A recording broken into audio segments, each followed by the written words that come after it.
गौतम बुद्ध ने बताए बेचैन मन को शांत करने के तरीके। इन 6 चरणों को समझें। आपको बता रहा हूं गौतम बुद्ध के बताए वे 6 तरीके जिनसे मन को समझना आसान होगा और हम उस पर कंट्रोल करने का प्रयास कर सकेंगे। कहते हैं कि मन इतना चंचल होता है कि यदि वह नियंत्रण में न रहे तो व्यक्ति अशांत महसूस करने लगता है। ये अशांति मन में एक पल में आने वाले सैकड़ों सवालों के कारण होती है, और यह अशांति तब तक बनी रहती है जब तक कि व्यक्ति को मन में चल रहे सवालों का जवाब नहीं मिल जाता। ऐसे में तो यही लगता है कि मन को शांत रखना बेहद जरूरी है। लेकिन सवाल यह उठता है कि आखिर हम मन को शांत कैसे कर सकते हैं? गौतम बुद्ध के मुताबिक मन को शांत करने के लिए उसे समझना जरूरी है। पत्रिका.com इस लेख में आपको बता रहा है गौतम बुद्ध के बताए हुए तरीके जिनसे मन को समझना आसान होगा और हम उस पर कंट्रोल करने का प्रयास कर सकेंगे। मन को जानने से जुड़ी है गौतम बुद्ध की ये कहानी है। पहला चरण। एक बार एक व्यक्ति गौतम बुद्ध के पास गया और पूछा कि मन को नियंत्रित करने का पहला चरण क्या है? बुद्ध कहते हैं अपने मन को समझने का पहला चरण है इसके द्वारा दिए गए लालच की व्यर्थता को देखना समझना। दरअसल जब मन अनशांत होता है तो कई तरह के लालच देता है, और जिसने मन द्वारा दिए इन लालचों को पहचान लिया, समझ लो कि उसने मन को समझने का पहला चरण समझ लिया। फिर व्यक्ति बुद्ध से पूछता है कि लेकिन हमें यह कैसे पता चलेगा हमारा मन हमें लालच दे रहा है और वह लालच व्यर्थ है? इसका जवाब देते हुए बुद्ध कहते हैं अनुभव से। मनुष्य मन के लालच से जिस कार्य को अतिपूर्वक करता है उसमें उसे हानि ही होती है और हानि के बाद ही उसे अनुभव होता है। जैसे जिसने वास्तव में यह देख लिया कि नशा करना केवल दुख है, वह नशा मुक्त होना शुरू कर देगा। वहीं जिसने जान लिया कि ईर्ष्या से खुद का नाश होता है, वह ईर्ष्या से मुक्त हो जाएगा। मन को समझने का यही पहला चरण है। मन को जानने का दूसरा चरण। व्यक्ति बुद्ध से पूछता है यदि व्यक्ति पहले चरण से यह जान जाता है कि वह मन द्वारा दिए लालचों के कारण दुखी है, तो फिर दूसरा चरण क्या है? बुद्ध कहते हैं खोज पर निकलना।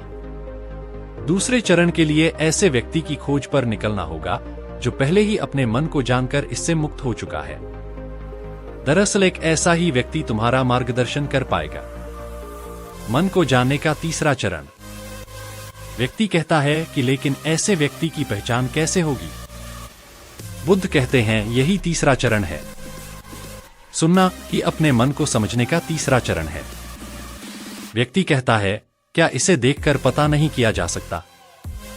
बुद्ध कहते हैं देखने में कोई व्यक्ति बहुत शांत और अच्छा लग सकता है, लेकिन उसके मन के भीतर क्या है यह उसके शब्दों से ही पता चल सकता है।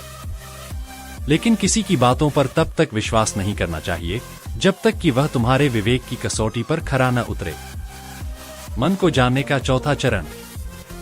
गौतम बुद्ध कहते हैं कि कर्म ही मन को समझने का चौथा चरण है। खुद को जानने के लिए सही दिशा में कर्म करना जरूरी है, लेकिन कर्म करते हुए व्यक्ति हर बार 2 गलतियां करता है। पहली गलती यह कि शुरुआत ही नहीं करना और दूसरी गलती यह कि पूरा रास्ता तय न करना। इन दोनों ही गलतियों के पीछे हमारा मन होता है। व्यक्ति अपने कर्म को पूरा इसलिए नहीं कर पाता क्योंकि वह सोचता है कि मैं कल से शुरुआत करूंगा, तो कोई यह सोचता है कि मैं असफल हो जाऊंगा। इन गलतियों का मुख्य कारण है जागरूकता की कमी। इसके बिना मन व्यक्ति को सही दिशा में चलने ही नहीं देता।